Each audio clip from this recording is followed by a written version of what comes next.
Hey guys, Beth here, owner of Homegrown Fitness, and thank you so much for tuning in on another podcast. Today's guest is going to be Paul. He is the owner of Small Town Fitness here in O'Connell Falls.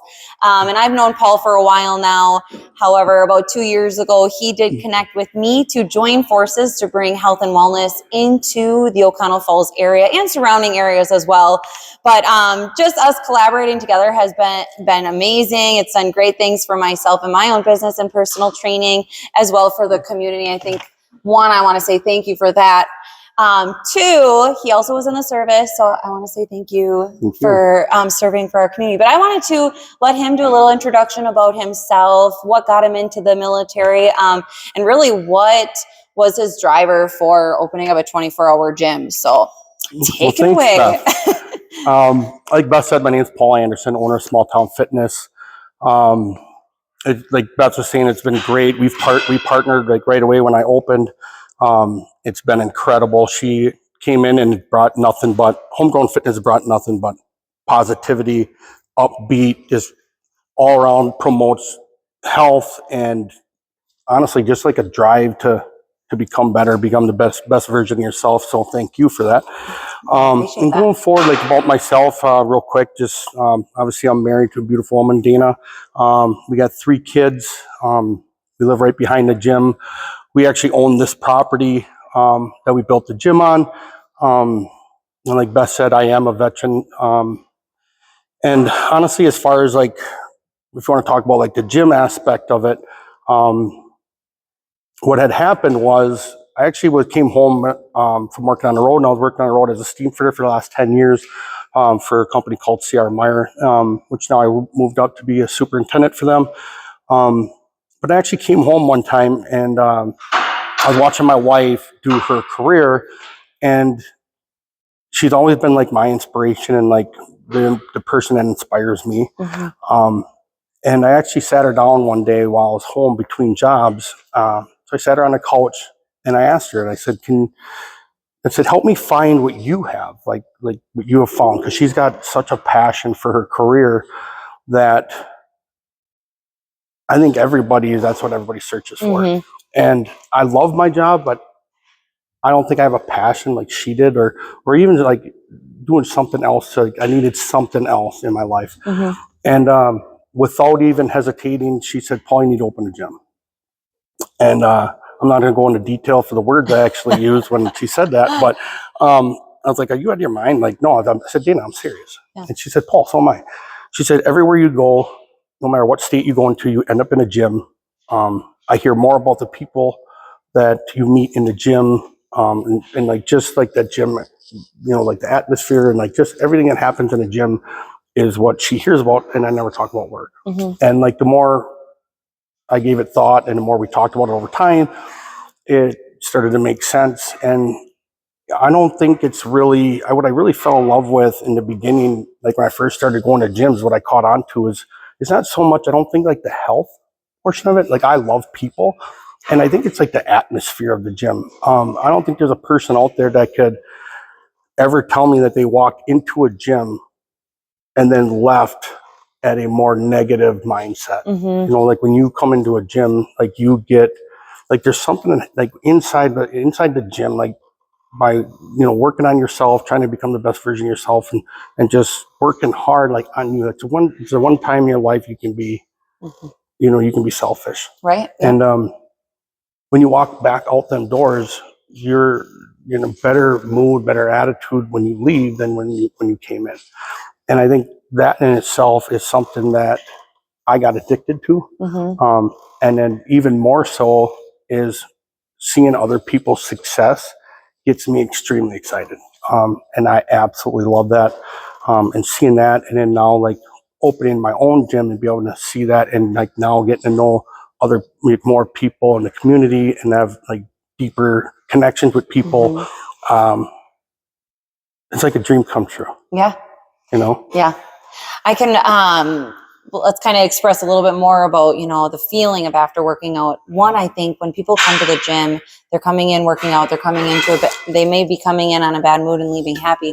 It's the people that they connect with too here. Like, this is really a community. And even if they're coming in by themselves and it's just you or I in here, like, we're probably going to talk to them a little bit. We're going to give them that encouragement. We're going to bullshit because that's what we do. If you guys know Paul and I, we're kind of like, brains are like ping pong balls, or they kind of like, we bounce all over the place. But we're here to encourage and support and motivate you while you come into this gym. And, Paul and I are both ears if you guys want to talk about things or have concerns about things. That's what we like to be here for you for that reason. And I think maybe that was one of the reasons, maybe when you went to a gym on the road, it was almost like a way for you to process your thoughts. Cause that's how I am. Like, when I exercise and I work out, it's like, it helps me process things that I can't completely understand, but then you process it, you think through it, you talk yourself through it, and then you understand, and then you can, connect to the other individual. So I'll tell you what, I was in Macon, Georgia, and there was a gym I used to go to, and I fell in love with that gym because of the atmosphere in the gym. The people there were incredible.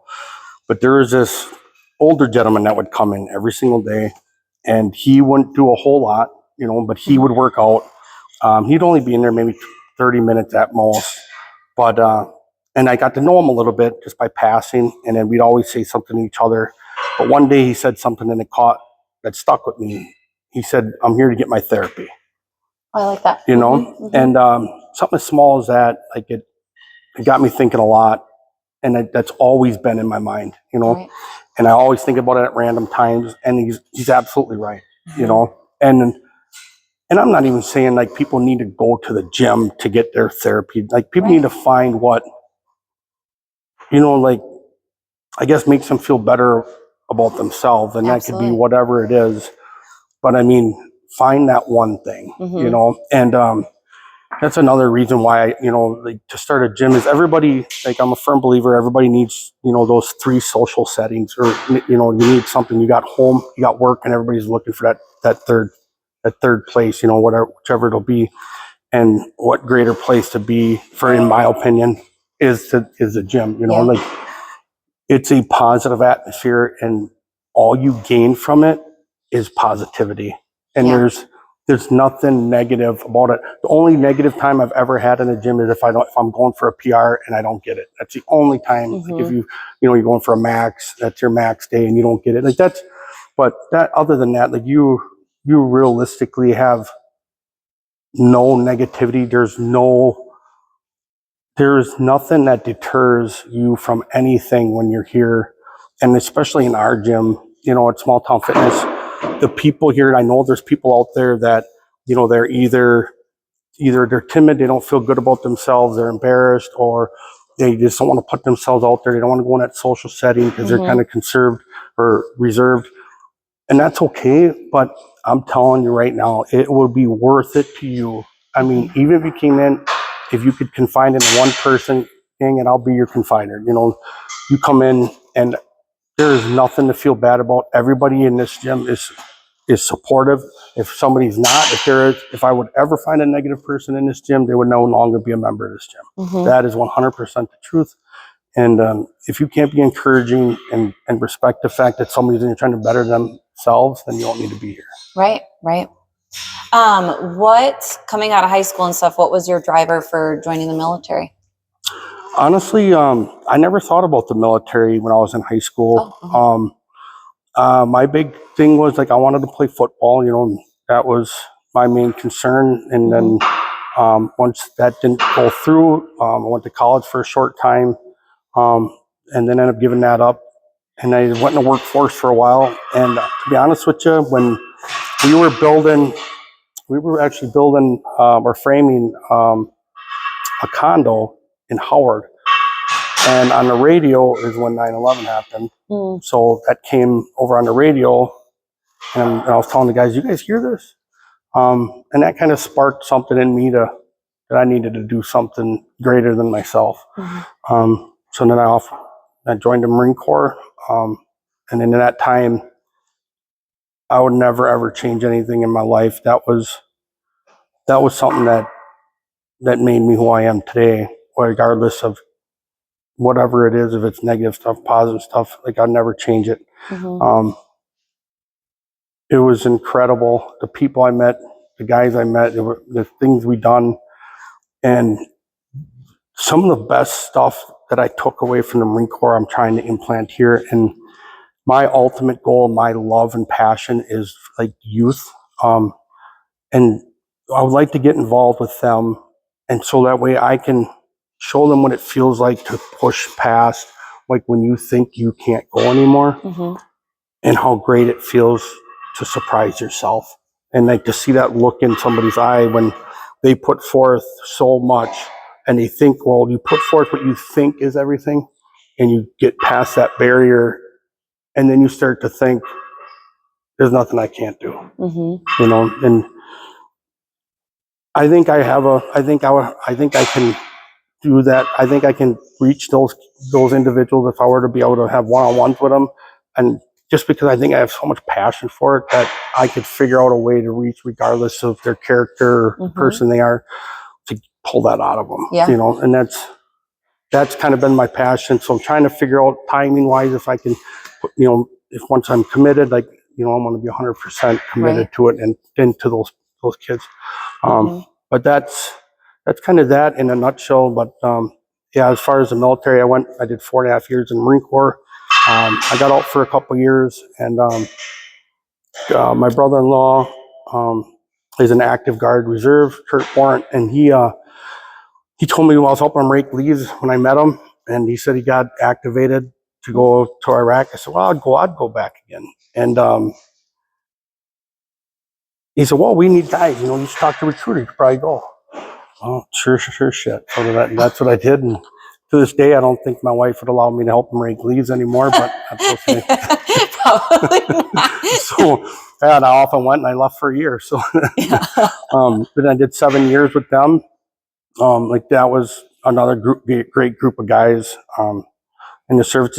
It's different, you know, when you're trained a certain way to go to, and there's nothing wrong with it, nothing negative. It's just my mentality and thought process wasn't quite the same as going to, so I kind of struggled mentally in the National Guard, just because it was not. Was the training different? The training was a bit different. I mean, it was part-time too, you know, and you know, when I was in the Marine Corps, you live, breathe, eat, sleep it, you know, and like that consumes you, you know, and that's, and I was pretty good at it, and I loved it. It was a scheduled thing too. Yeah, and then honestly, after being in the National Guard for a while, like I kind of got demoralized. Not, I don't know, like demotivated, kind of. You know, and I didn't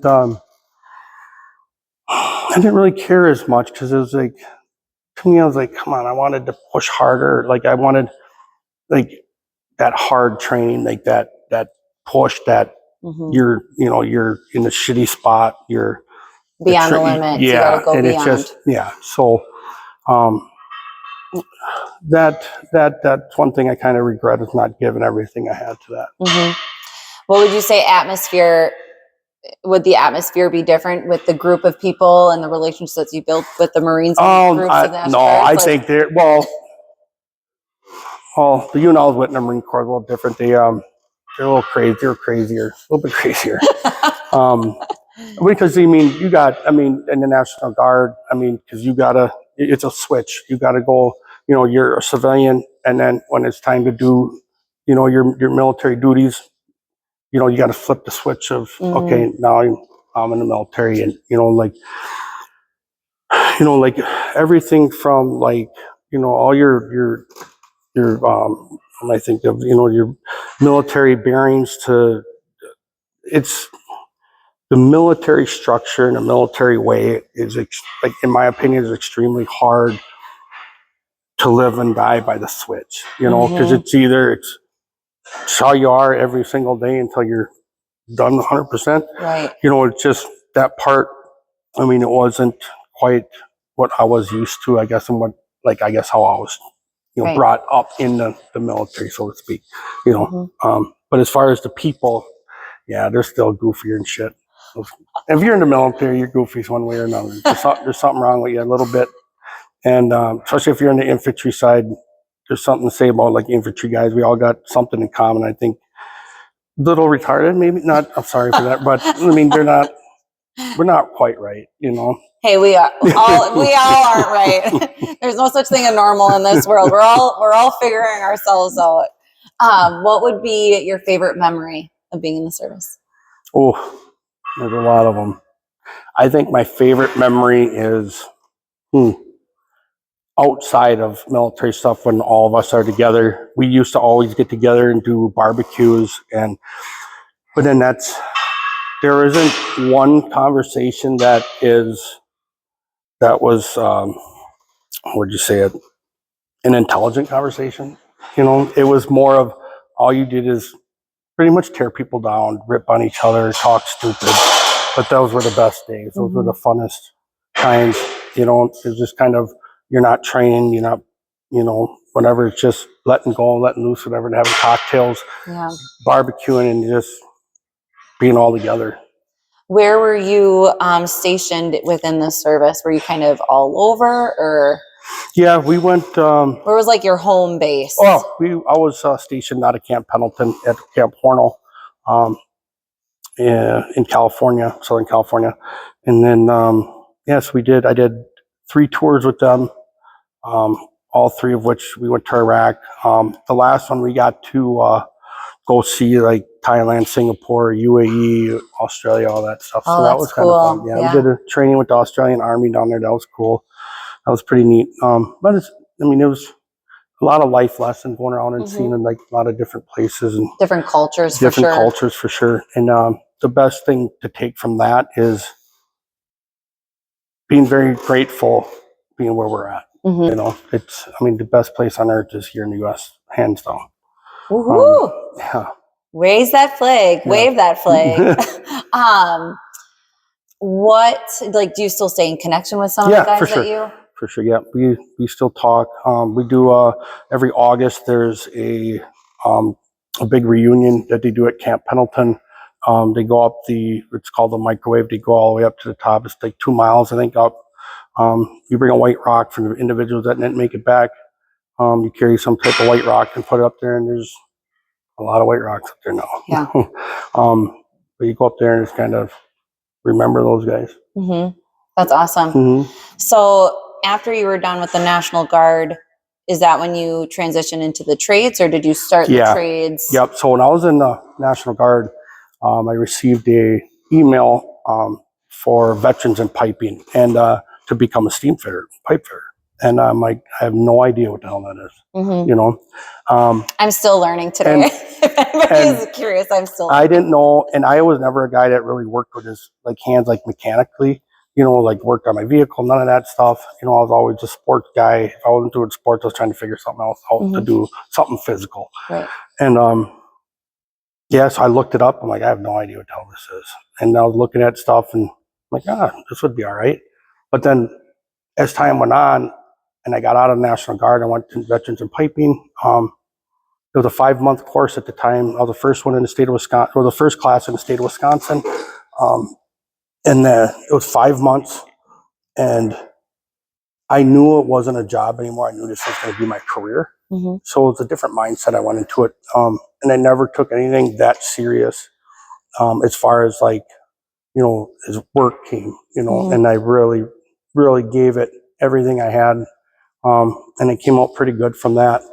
How long have you been working with? I'm working for C.R. Meyer right now, but I'm out of the local 400. So a lot of companies fall under our local 400, and the mechanical contract I work for is C.R. Meyer, and that's what I've been with now for 10 or 11 years, maybe something like that. But yeah, they've been incredible. Pretty much any of the contractors in our local are absolutely incredible. The guys, I mean, there's some wicked smart guys that from stuff that we do, and guys that the stuff that they can do, you know, and put up, like, and it's incredible. Some of these guys, what they can do, it's great. But I mean, it's a great career. If anybody ever wants to talk about that career, I'll be more than willing to help or guide you, talk to you about it. If kids want to know more about it, I would love to chat with them. It's a great career to get into. I got my stepson in it.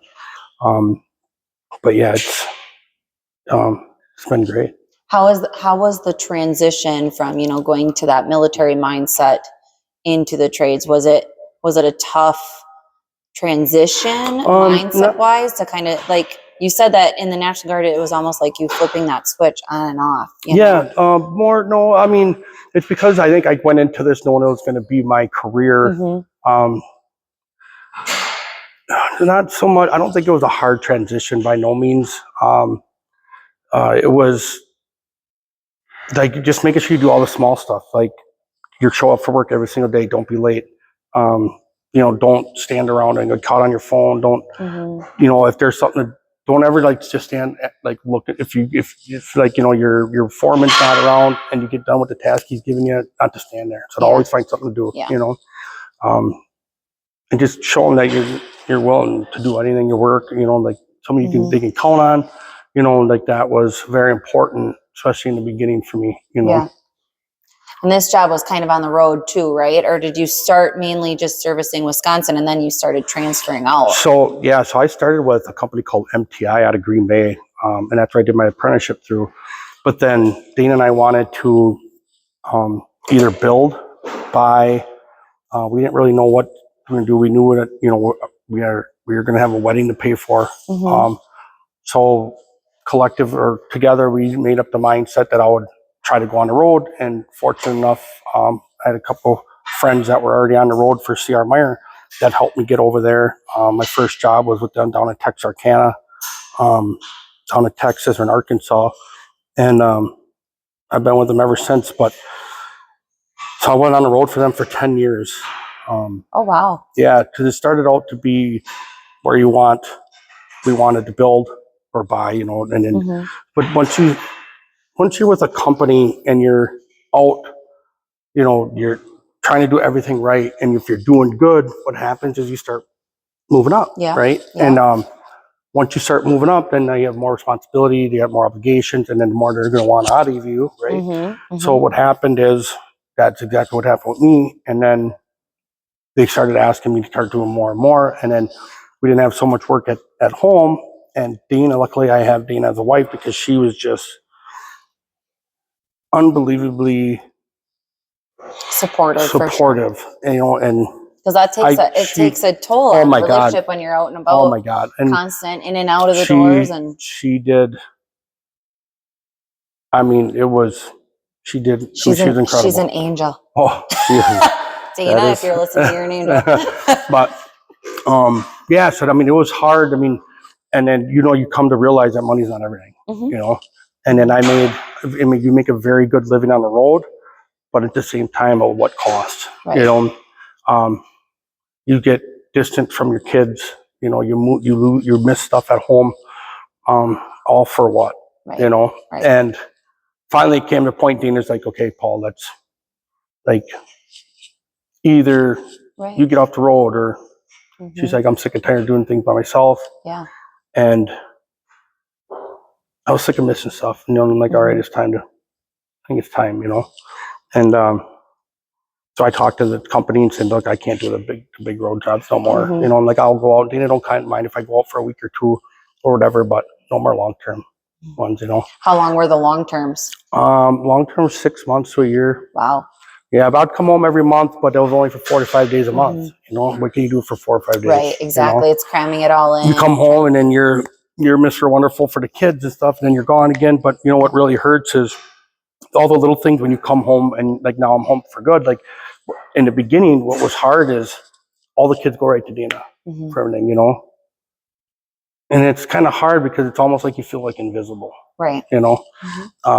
And that's not a negative thing to say. It's just that's what they were used to because you're gone, and that was hard. I mean, that's as a father, and you come back and you initially, you want to be more you naturally just want to you pick up right where everything left off. Is like, okay, because as a man, right, you want to be the provider and you want to be this and that, and you think the kids would go right to you and something. That's not the case, and that's not something you can be upset about. It's you have to load of the choices you make, Right.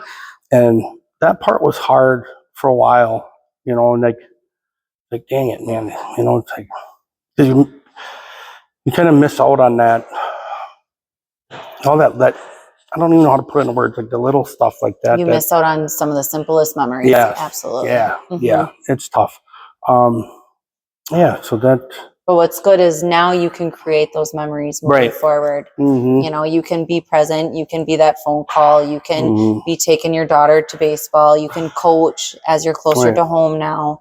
So, because you're still currently working with them, but you're just more local, right? Right. Yeah. How do those jobs come in? Like, is it like weekly jobs or? Yeah, you get. We have a guy that does like the manpower and like kind of positions guys where people are needed, and it's sporadic. Depends on what job you're at, and you know what level you're at. Meaning, like, are you a foreman? Are you a superintendent? You know, and then they gotta try to put guys where they need to be. You know, this guy's available, so if you need a guy to run that job, well, okay, well, I have this superintendent available. Can he go do it? You know what I mean? It's a constant shuffling of guys around to constantly make sure that these jobs are being taken care of. So you never really know. Like there's nothing planned out, you know, like that you can like pretty much bank on, or even you know properly just or like even like start organizing like how you're gonna have stuff or like even like for vacations or whatever like a year out because you don't know. Yeah. So that's tough. So. Well, being on the road, so the gym has been open now for it'll be 2 years in October.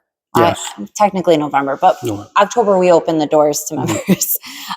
So what was kind of like the driver? You said it was when you were being out on the road, you were constantly in gyms. Dana was kind of the motivator for that. But what made you choose like the 24-hour gym and the transition of, you know, now you're working a job, full-time job, but you're still trying to develop and grow and manage this gym. Like that's got to be difficult because when you're on the road, things happen and yeah. So about the 24 hours, I mean, 24 hours just makes sense. I mean, I wanted to make sure that if we're going to put something up, that I want to be able to have anybody use it whenever it's convenient for them. I mean, not everybody's got the perfect hours of a day. Correct. I mean, as far as even staffing, I mean, it's so difficult for us to try to find right staffing hours to have it staffed because we are a small gym. And to be honest with you, like we can't like pay somebody to be here all day, every day, you know, and that's the reality of it. So you try to find those hours where it benefits to most people, but you're never going to make everybody happy. Correct. So Dana and I really try to put ourselves out there where like on our own time, we could come and meet somebody on what would be convenient for them, regardless if it's 8 o'clock at night or super early in the morning, it doesn't matter. Like we try to make everybody happy, but I mean, we ran a couple instances where some people aren't too happy and it's like, well, you know, we're not bad people and we try to do what we can. So, I mean, if people are out there and they feel that or see that they can't come in, if they look up our staffed hours on Facebook or whatever, and if you can't make it in, I mean, you can reach out to us on Messenger or wherever.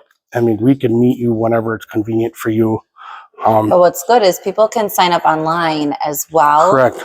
And then just send a message saying, hey, I signed up for this membership. I just need a key fob. And that's a little bit quicker to coordinated time to just walk in. And plus with me being here, I can be here for that individual, come in, grab their key fob too.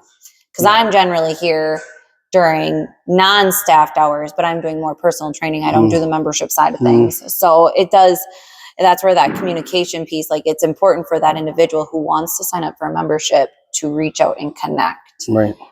Because if you don't, how are you going to sign up? How do you know the steps to do it? You can't always fault on those staffed hours because it's very tricky to find somebody to come in at that staffed hour if their schedule allows it. And is it high volume time?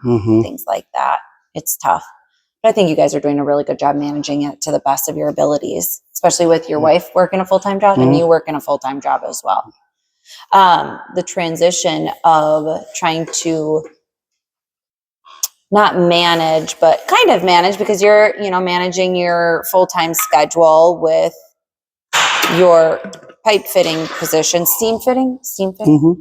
And then this gym, how would you say the balance is? And home life, how are you juggling and how are you balancing all of that? Okay. Because it's definitely an obstacle. Okay. So that's a great question. Are you still learning the balance? And the balancing part, it's tough. And it's not as tough as it should be. Mm-hmm. But what I am here for, and this is kind of one of the main reasons why I wanted to do this with you, yep. Where I agreed and I wanted to do this podcast with you.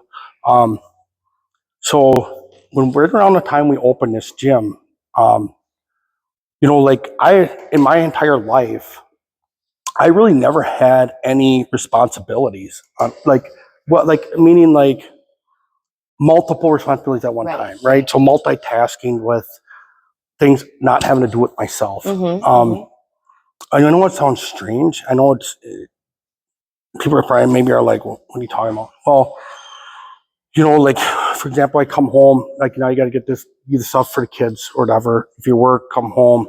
And it may seem minute to some people, but so now I'm making suppers for people outside of me because, for most of my life, when I was in the service and being gone out of state, working out of state for so long, you get, accustomed to zoning in on you, right? Mm-hmm. Well, long story short, come to find out that there's a couple of things I started to realize I struggle with, mm-hmm. or I struggled.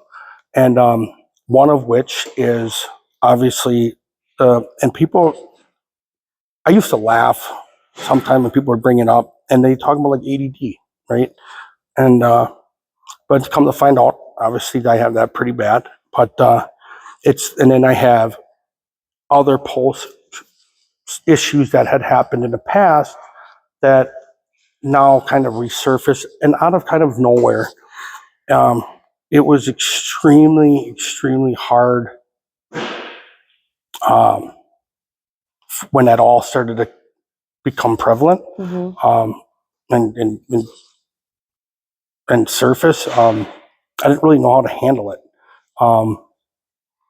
And I'm telling you right now, if you're a person that struggles with something or has issues or past trauma stuff, the worst thing to do, and I know it sounds easy coming just saying it, but I'm a person that lived it, and I'm 44 right now, and stuff happened years ago, and I suppressed so much stuff for so long that eventually made other issues, and whether it was mood swings or whatever, and all stuff that I didn't really realize until once I started going to counseling, getting stuff figured out and talking, getting things out. I was never really a firm believer in talking to somebody, mm-hmm. And if I can't fix it myself, I don't need somebody else fixing me, Mm-hmm. But the reality of it and the seriousness is there's things that can lead to way worse and you don't even realize it, mm-hmm. And I was very fortunate to have the wife that I have, and then finding the right person to talk to. Right.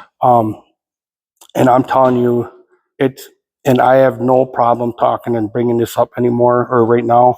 But when we started the gym, about that same time is when things started to happen.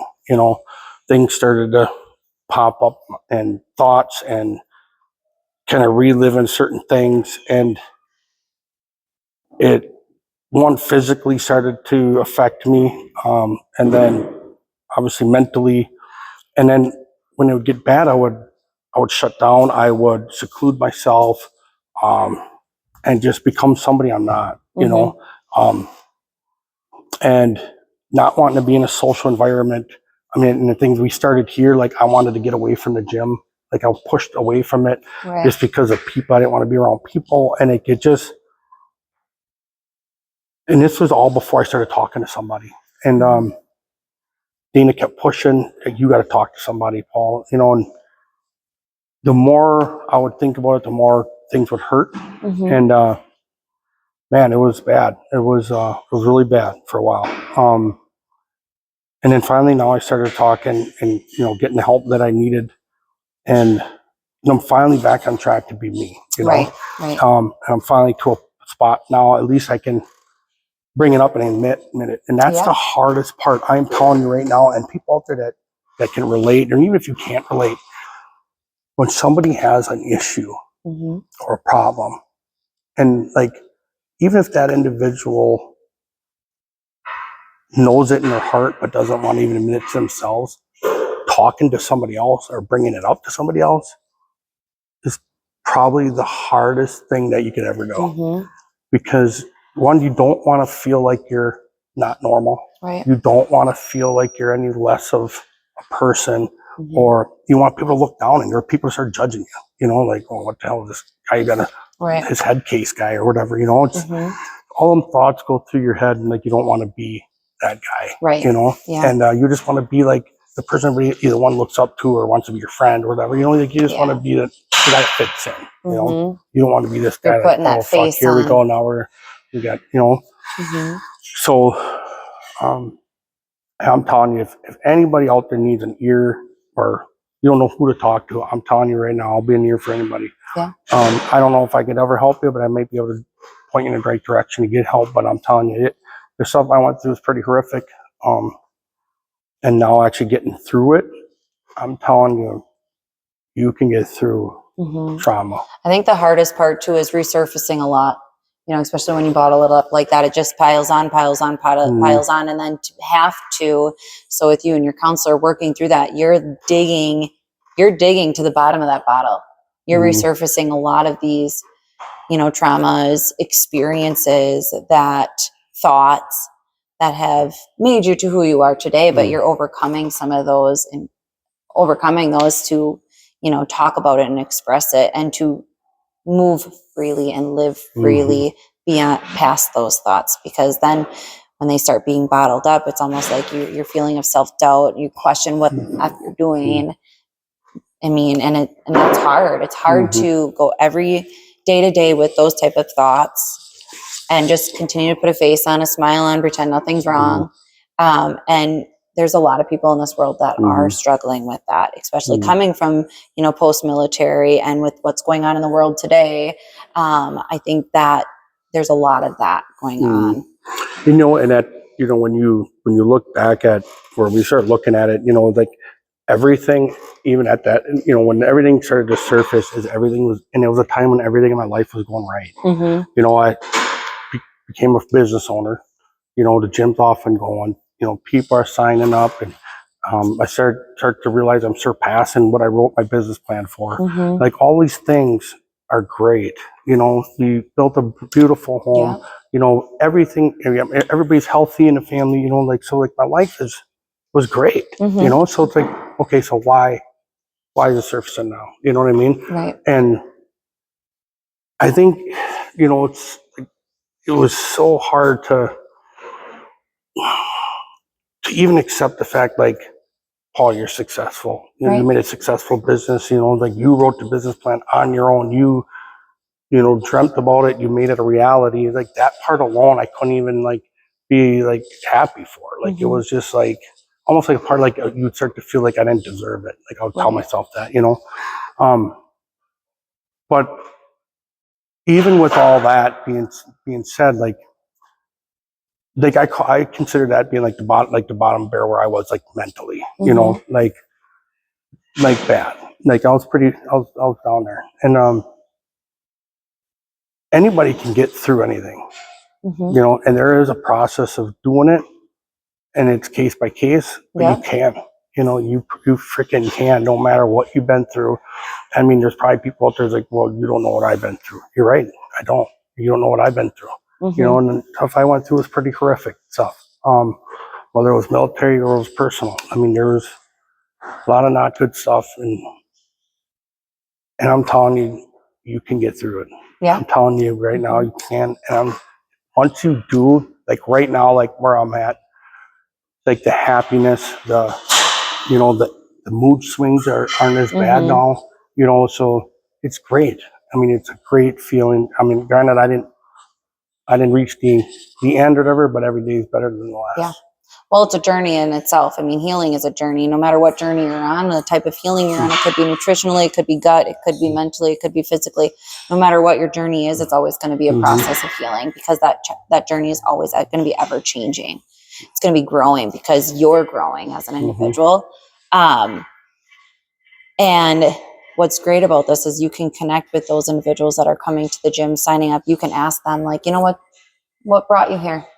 Like, tell me a little about yourself. And then you can connect with them. And that's just going to build that relationship, and that's going to bring other people in too. I think that's what's nice about the community here is people are engaging with one another. And I love it. Like, I see, you know, people spotting one another. It's just really a good gym community atmosphere. Like, we're all here to cheer you on if you come to this gym. Like, and that's what you want. Like, I just love watching some of these videos. It's like, you know, you have friends for 10 plus years, but you probably talk to the people at the gym and they cheer you on more than the people that you've been hanging out with for the past 10 years. I mean, based on your friendships, I mean, you probably have the people from the service that are still continuing to cheer you on and encourage you and, you know, congratulating you on your growth, because this is a huge accomplishment to open a gym and to make it thrive.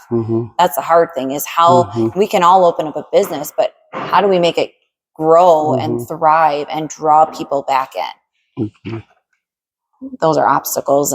I mean, and it's always going to be changing, because the space is always changing, the community is always changing, and the needs and the demands for what people want is always changing. Correct. So since opening the 24-hour gym, what has been your highest? What has been like the most positive thing about it? Honestly, there was one, and it sticks out more than anything. Dana and I were in here, I don't know, maybe 6 or 7 months ago already. It's quite a while ago. But we were in here one night, and the gym was packed. And I was just kind of doing what I do, kind of make my round, whatever, say hi to people, whatever. But Dana caught my eye, and I was looking at her, and she was smiling at me. So I walk up to her, and I'm like, "The hell are you smiling about? Like, why are you staring at me?"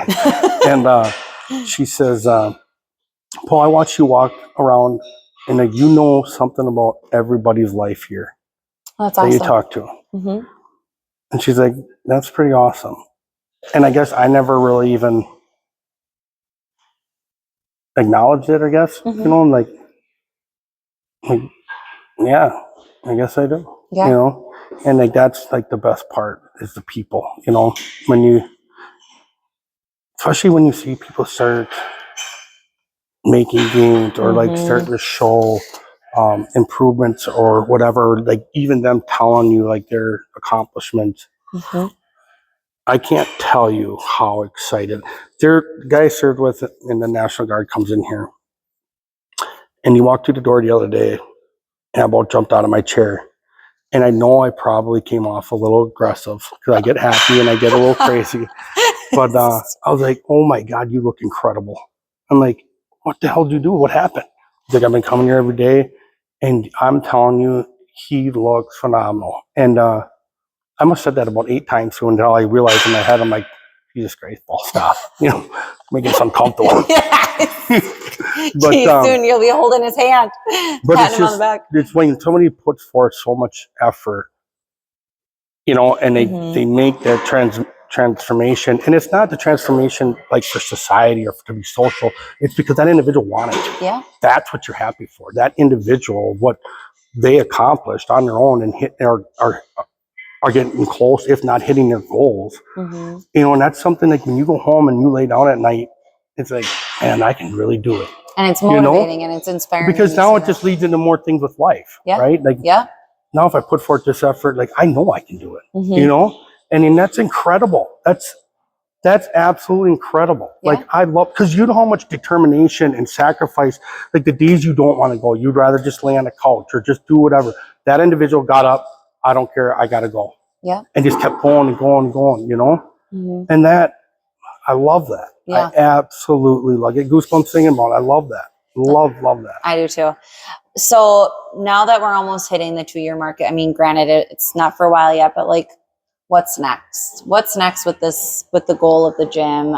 Just continuing to grow, or? Yeah, I think plans for the future. Plans for the future. So ultimately outside of like cosmetic stuff, obviously we got to expand the driveway, parking lot, stuff like that. Like all outside of that, honestly, like my goal isn't really to hit like numbers, because I'm going to tell you right now, you do not open a gym to get rich, because I am telling you that I will be the first one to tell you right now. I am just happy the gym pays for itself, and that is 100% honest God truth. But honestly, like I tell Dana, like I love being in here. So like my goals are like ultimately like my one overall goal is to have more of the community feel it. Yeah. You know what I mean? Like, and I'm not asking to come sign up for a year. No, like if you want to come try it for a week or two, like tell me I'm lying, tell me it's not, when you leave here, you're not feeling great about yourself. Right. But that's kind of what I want to put out to the community is like, you have a place to go to feel that, and you don't get that anywhere else. You really don't. No. You do not get that. You don't. If you can't go somewhere for an hour and leave happier every single time. You can't tell me you can. You can't. Yeah. I think too for you is maybe, I don't know if this is an intention or goal of yours, but I know when we were talking, you said you eventually would like to pull out of the trades and then like to be here and present more. So ultimately my fantasy, my goal, like I shouldn't say goal because I haven't really set up a goal to get to it, but I would like, I guess my perfect life, I guess, would be I'd come to the gym, be in here, meet more people, and ultimately work with the youth. Yeah. Kids, and like have small groups, more of like the one-on-ones, because I don't like the big groups, because I don't think, because everybody's body is different, and it'd be nice to, if a kid's in football, what position you play, okay, and I would put them through some stuff, see what they need, what I can work on with them, okay, you're lacking here, let's get you stronger here, or whatever, all those little things like that I would love to do, and Dean and I love to go watch all the athletics, all the sporting events, and then you can go watch them and see, and like, even when you watch them out there, like, okay, now I know what else I can work with them on, or whatever, or watch them succeed, and like, or you beat the guy across from you, whether it's football, basketball, whatever, or if it's a female, like she overcomes her defender or whatever, just knowing that you helped push that, helping them become more successful. Right. I don't know, that part alone, and then not just that, but being able to be the one-on-one is, there's so much more you get to teach. And one, you get to be a mentor. I was just going to say a mentor coach. It sounds and then like. Two, you get to, guide them in like little things as like, like gym etiquette, or, how to be courteous to others. You know what I mean? Because you learn all that stuff when you're in a gym, and then you get outside of your bubble of just talking to your friends. So now there's people you don't know, like you're kind of forced to engage with. Right. Yeah. So it's like the social setting, to get a bit better on your social skills.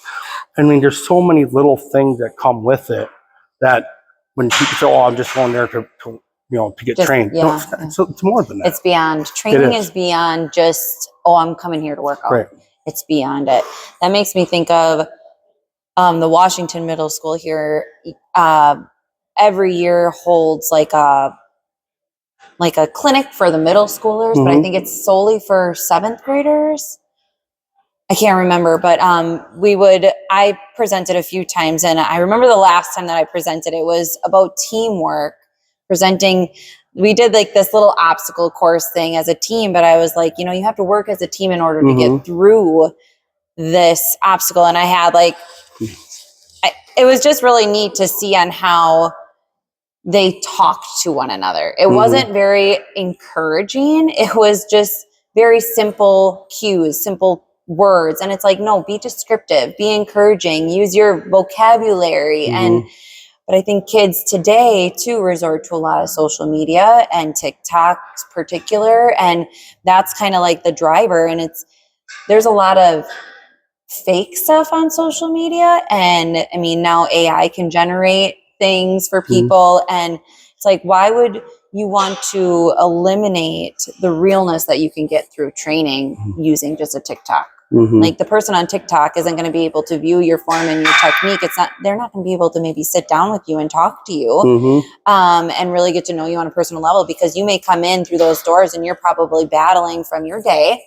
Something, you had a bad work meeting, you had a bad argument with your partner, you had a flat tire. It's like those things cause so much stress on an individual before they come and lift. So coming in and talking through it with you or I or your personal trainer or your buddy when you work out, like those are big triggers for people to release that stress and then to feel relieved when they leave.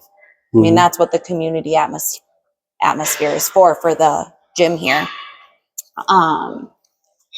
So do you have, just like, let's talk personal development. So through your military experience, trades, and then running this business, how do you think it's kind of developing you personally?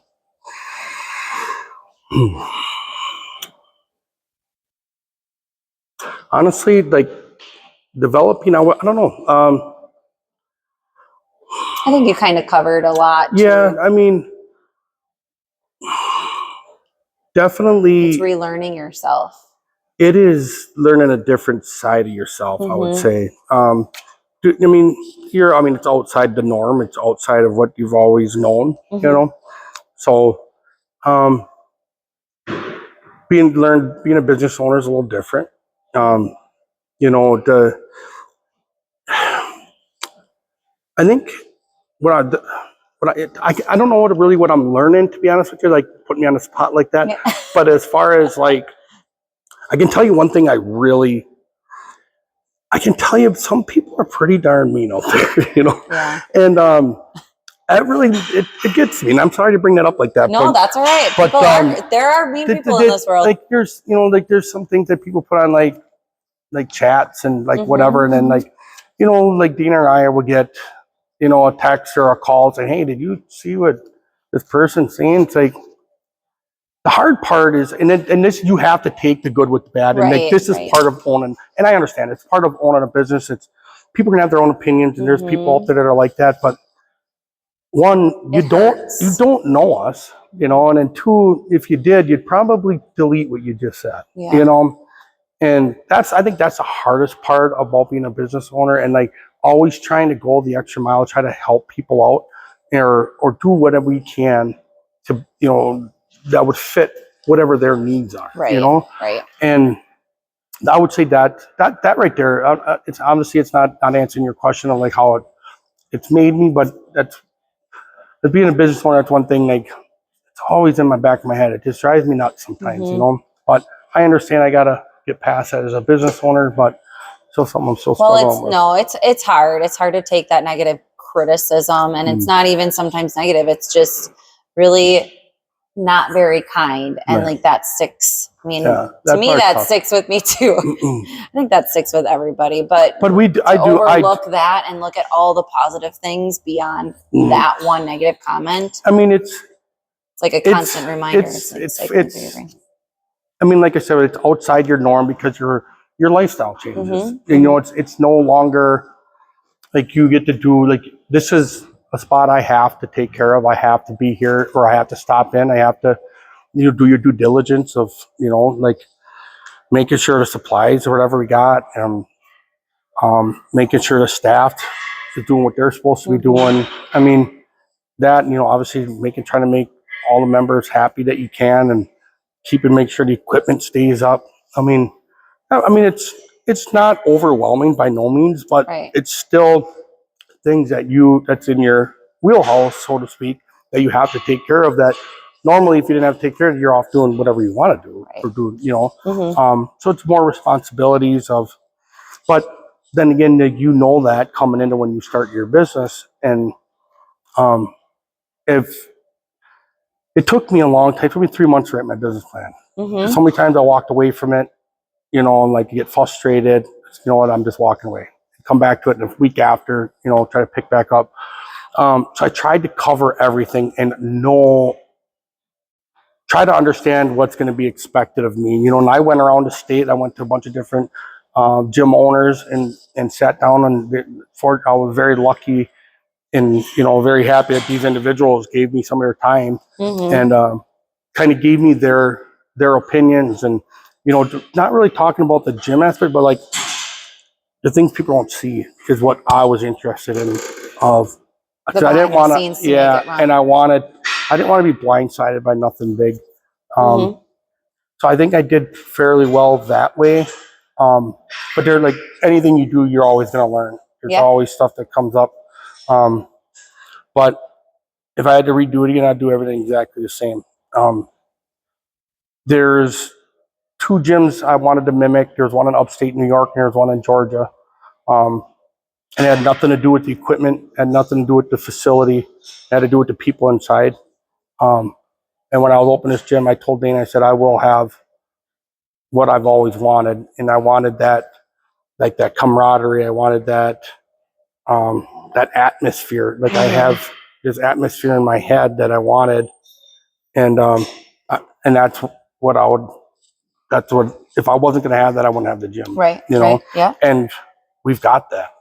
I mean, I can go on and on about the great things in this gym and the people. I mean, until you realize it for yourself or see it for yourself, I'd just be wasting my breath. But I couldn't ask for better people here. Right. They're phenomenal. People here are great. Yeah, they are. This is a good community here.